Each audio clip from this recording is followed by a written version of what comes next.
It always seemed to take longer to climb to the top. It was hard to tell if the guys were looking forward to the day off or just angry that they had lost 2 hours. 2 hours into the 12-hour shift, the methane alarm went off. I still had the 4 checkers and their detonators in the yellow bag hanging on my shoulder. No blasting was planned for tonight, and now I was tied to the bag again. The warehouse where they kept the dynamite under lock and key would remain open for exactly as long as it took for the guards to check their daily ration. I would take the yellow bag home with me again. It was a real pain in the ass, but the difference in pay made up for the inconvenience. So I grabbed my clothes from my locker and headed for the door. I could make out the gray clouds billowing over the mountains to the east. By the time I crossed the parking lot, Marty had already warmed up the truck and was ready to go. Damn it, Travis. I don't understand why you can't get an old beat-up truck for you to drive. You know I can't afford it, because I'm paying for Donna's Mustang. I'm living in the poorhouse. It's not easy to feed 3 kids and support a wife who demands a lot of money. You're the most submissive guy I know. She's had you wrapped around her finger since elementary school. Marty was right. Donna became attached to me when we were both kids. She was pushy and bossy, but she was the prettiest girl in the whole neighborhood. I put up with all her crap just to be with her. Somehow it got out of hand. As soon as we pulled out of the parking lot, it rained relentlessly. It was a dark, cold rain. You could tell it was going to continue for most of the night. The only good thing the rain did, in my opinion, was to wash away the coal dust from the world. Of course, the farmers thought otherwise. The wipers on Marty's old F-100 flapped hard and left big streaks on the windshield. The crack on the passenger side, as usual, started leaking onto the dashboard. Yes, it was just what I needed, an old, shabby truck. It was only a 15-minute drive to the trailer park. When it rained, the whole place turned to mud. It would be nice if they would at least sprinkle gravel on it every once in a while. All we needed was a down payment to drive out. The problem was that every time I put some aside, Donna found something to spend it on. I'll pick you up this time tomorrow. Thanks, Marty. Marty and I grew up together. Neither of us planned on working in the mines, but it ended up this way. He was going to join the Air Force, but they wouldn't take him without a high school diploma. I wanted to be a certified auto mechanic. That didn't work out either. Listen, Travis, where's the Mustang? It's hard to miss a bright yellow car except when it's not there. I just shrugged and walked through the door as he drove away. When I walked in, all 3 of my sons were sitting on the floor in front of the TV. Where's your mom? Todd, an 8-year-old boy, just looked at me and shrugged. When did she leave? About 10 minutes after you left for work. I got the distinct feeling that I was interrupting their TV watching. What was she wearing? Her red dress. One thing I knew for sure, she wasn't wearing that dress to go to the supermarket. It was low-cut and went up to her knees. I have to say, she looked good in that red dress. I put the canned goods in the refrigerator. Tomorrow will still be good. Did your mom feed you before she left? Todd was the only one who answered my questions. No, I made dinner. What did you guys eat? Cocoa Puffs. All 3 of us seemed to be glued to the TV. It was obvious that I was an unwanted distraction. In my opinion, Todd wasn't old enough to keep track of himself, let alone his younger brothers. Terry was 6 and Sean was going on his 3rd year. Todd, if you get a chance, put clean pants on Sean. It's pretty obvious he peed his pants. I could hardly believe a 3-year-old hadn't been potty trained yet. Donna was the kind of mother who believed children should be raised on their own. I had a quick beer and went to take a leak. It was pouring outside, but I had an overwhelming urge to go look for my wife. I wondered where I'd find her tonight. 4 years ago, everything was fine. Donna had started seeing her friend Martha Lou. At first, it was only once a week while I stayed with the 2 boys. While she was pregnant with Sean, the relationship slowed down a bit, but it resumed after he was born. When I worked the night shift at the mine, she had a babysitter come over while I worked. About 6 months ago, she started leaving them alone. Marty was right about one thing. I was in a subservient relationship. The whole time I was with Donna, I let her call the shots. She always made the decisions about what we would do and where we would go. I really had no say in anything. She was such a pleasure to be around that I was willing to endure anything to make her happy. I think that was my problem. The best part of our relationship was the sex. I had more sex than any other guy I knew, and it was good sex. To be honest, I did try to limit her extracurricular activities, but failed miserably. Donna's dad had been a deputy sheriff when we got married and was elected to the county sheriff's office shortly thereafter. He never liked me. He made it unequivocally clear to me that I wasn't good enough for his only daughter. I realize now that he was right. I couldn't provide for her the way she demanded. One night, before she was even pregnant with Sean, I went to one of the local pubs and tried to get Donna to come home with me. I made no secret of it. Her father showed up less than 10 minutes later. Donna's father was a large man and belligerent as hell.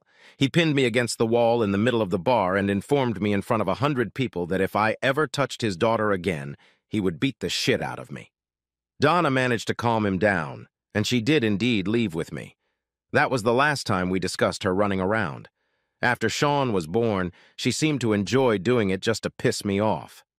A famous person once said, "All people live in quiet desperation." I don't know who he was, but he was a smart guy. I looked at my 3 sons lying on the floor and decided I didn't want to do it anymore. It was still raining. "Mom, it's Travis. I need you to do me a favor." Mom and I had always been on good terms except when it came to Donna. She had a sixth sense and never really bonded with my wife. Donna was smart and beautiful, but Mom thought she was mean and couldn't be trusted. I guess she was right. Everyone was right except Travis. "Why aren't you at work, boy? How are you going to feed those 3 cubs if you quit your job?" "I don't. They closed again because of the gas leak. I need you and Daddy to come and get the kids. I have to go away for a while, and I don't want to leave them alone." "Where's your loving wife, boy?" "I'm not sure." There was a pause on the other end of the line. "Do what you gotta do, son. You know your daddy and I will always be there for you." "Thanks, Mom. Sometimes it's good to have a family." Donna had a cell phone, but I decided not to call her. The boys were still glued to the TV as I put on my jacket and grabbed my yellow bag.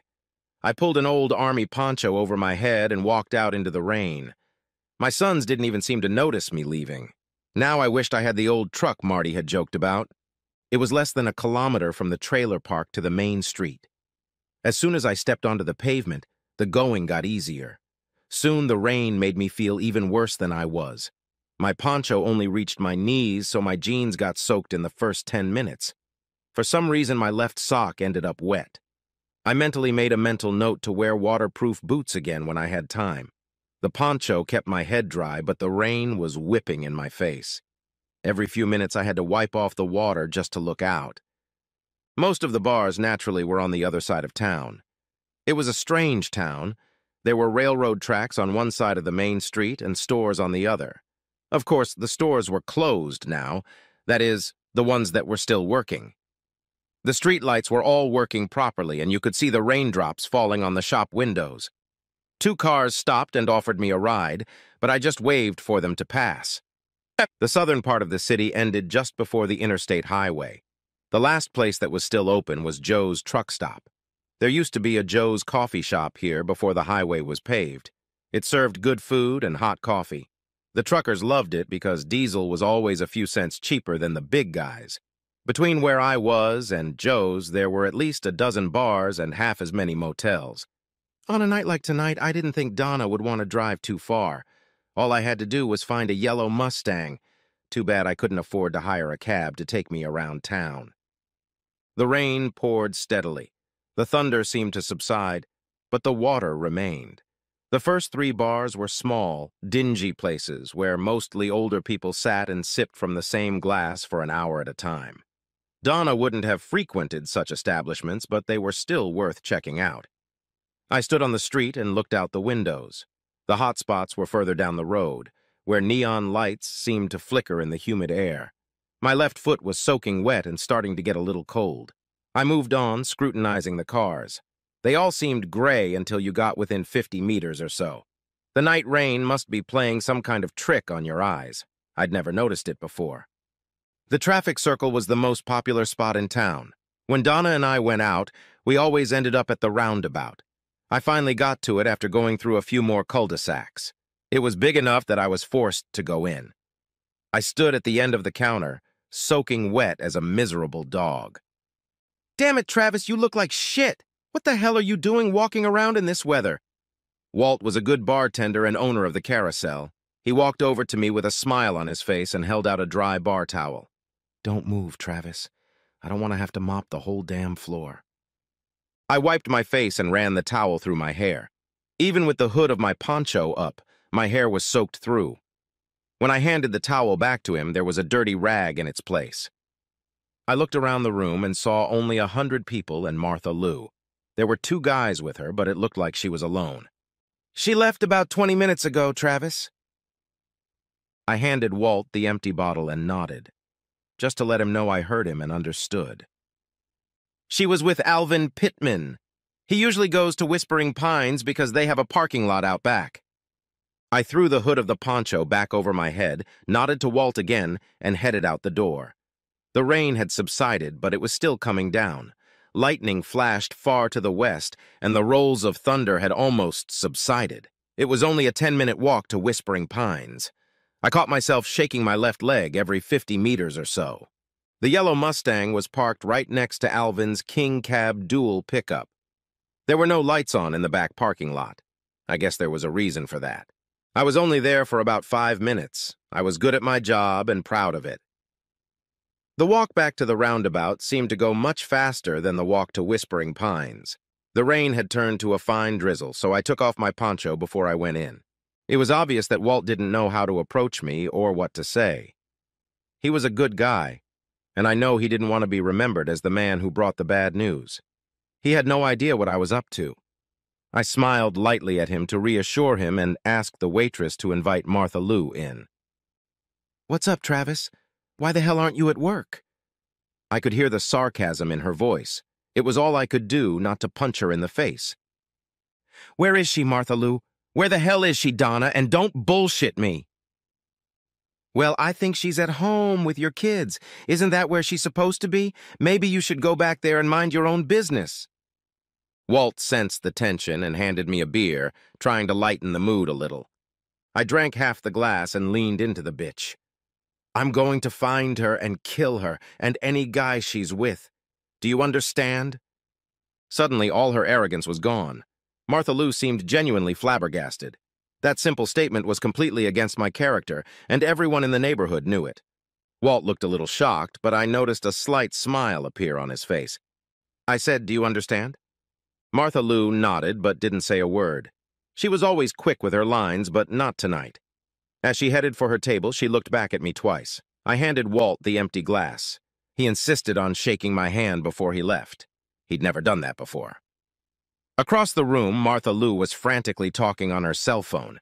I picked up the poncho outside the door and tossed it, along with an empty yellow bag, into the trash can next to the bar. I wasn't trying to hide anything because I wasn't going to stay here. I was sure the mine was going to go to hell for unaccounted dynamite, but I wasn't going back there. So I figured I had about 10 minutes to get to the truck stop if I walked fast. The Joe's was busy as usual. The asphalt was still wet, but the damn rain had stopped. I had to talk to 3 drivers before one of them offered me a ride. Houston seemed like a wonderful place to me. Just as we pulled onto the highway, there was a loud explosion about half a kilometer away. We watched as an orange balloon and black smoke rose upward, which were visible even in the dark. My driver uttered a few words that I seemed to have missed. He didn't notice the smile on my face as I looked out the window.